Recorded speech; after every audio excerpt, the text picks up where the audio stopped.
இவ்வளவு பாரம்பரிய கடல் சார்ந்த ஊர்ல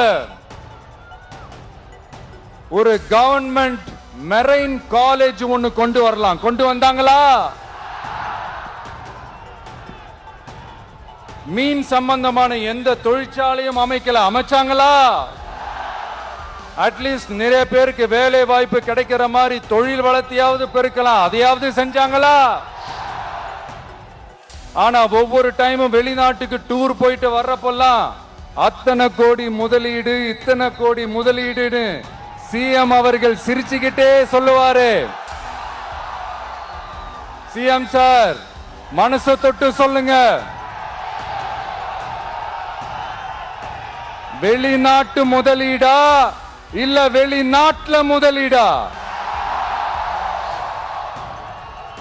ஒட்டுமொத்த தமிழ்நாட்டுக்கும் முதலீடா இல்ல உங்க குடும்பத்தோட முதலீடு வெளிநாட்டுக்கு போகுதா?